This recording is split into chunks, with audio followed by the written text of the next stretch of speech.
walang humpay, samantalang hinihintay si Jesus na buong mahal. Alleluia, Alleluia,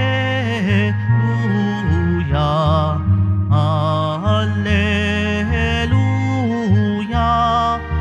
Alleluia.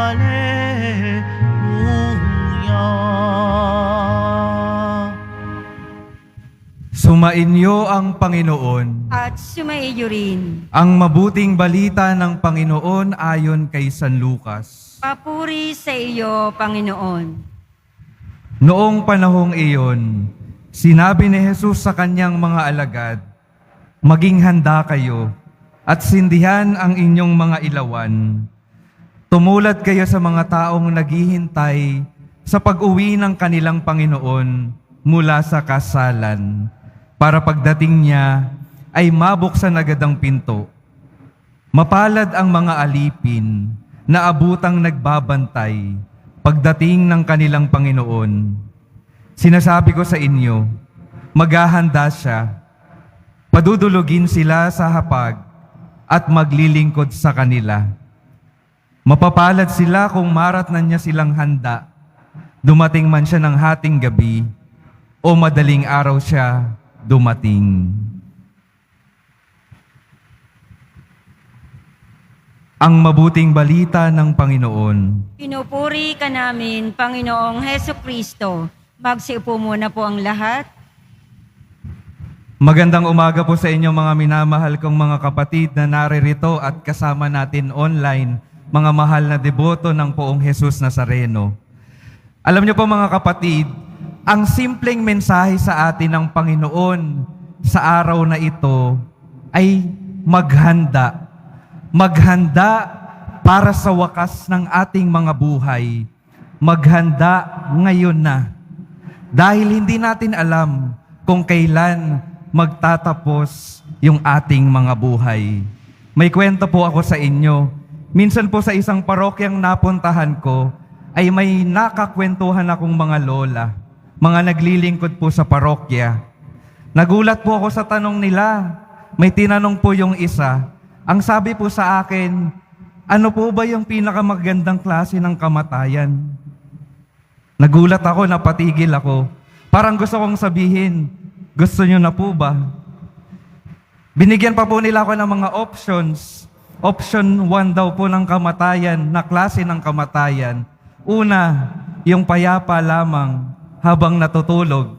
Option 2, yung biglaan daw po dahil sa aksidente para tapos na agad.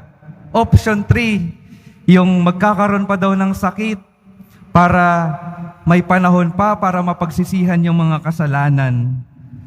Kung ako po yung tatanungin, siyempre ang sasagot ko, option 1, yung payapa lang. Sino ba naman ho yung gusto na mahirapan pa sa wakas ng ating buhay? Pero sabi ko sa kanila, hindi naman natin mapipili yung paraan ng ating kamatayan. Pero naniniwala ako na pwedeng maging maganda yung wakas ng ating buhay kahit na ano pa yung klase ng ating kamatayan. Paano? Kapag yung buhay bago dumating yung wakas ay maganda. Maganda dahil mabuti yung buhay. Maganda dahil sumusunod sa Diyos. Maganda dahil tinutularan si Jesus Nazareno. Magiging maganda ang wakas kapag ngayon pa lang mga kapatid ay nagsisimula na tayong maghanda. Kung ngayon pa lang nagsusumikap na tayong maging banal at maging tapat sa Diyos. Maganda ang wakas ng naghahanda dahil ang magiging wakas ay sa piling ni Jesus Nazareno. Ano hong nagiging problema? Madalas, mahilig po tayong magsabi na, saka na lang ako maghahanda. Mahilig tayong sa pagpapaliban, bukas na lang, saka na lang kapag matanda ako maghahanda. Hindi po ba kapag may exam tayo o kaya may mga deadline, kailan natin usually pinagtatrabahuhan? Kapag malapit na. Kapag malapit ng ipasa, kapag malapit na yung mga exam, ano pong nangyayari? Nangangarag tayo, nagpapanik, hindi kadalasan nagiging maganda ang resulta ng ating mga ginagawa. Hindi naging maganda kasi hindi nagbigay ng oras sa paghahanda. Ito pong buhay po natin, mas mahirap kasi hindi natin alam kung kailan ang wakas. Hindi natin alam kung kailan matatapos. Walang deadline na sinasabi ang Panginoon. Pero ang sigurado po sa buhay natin, darating yung wakas. Kaya ang patuloy na paanyaya sa atin, ngayon pa lang, magsimula na tayo na maghanda. Patuloy na makinig ng salita ng Diyos. Ito po yung tutulong sa atin para magkaroon ng magandang direksyon at paghahanda yung ating mga buhay. Patuloy na tumanggap ng Eucharistia, magbibigay sa atin ng lakas para maging tunay na mga saksi ng Panginoon sa mundong ito. Patuloy na magpalinis sa sakramento ng kumpisal, paghahanda ng ating kalooban, ng ating katauhan sa araw-araw hanggang dumating yung ating wakas. Ito pong mga bagay na ito, yung mga sinabi ko po, ay ilan lang sa mga paraan para patuloy tayong makapaghanda, para maging payapa yung ating kalooban, anumang oras tayo tawagin ng ating Panginoon.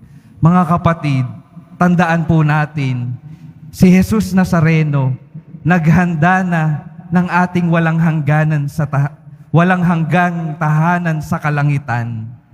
Ang inaasahan niya sa atin, paghandaan din natin yung ating pagdating at pagyakap sa kanyang inihandang tahanan para sa atin sa kalangitan. Amen.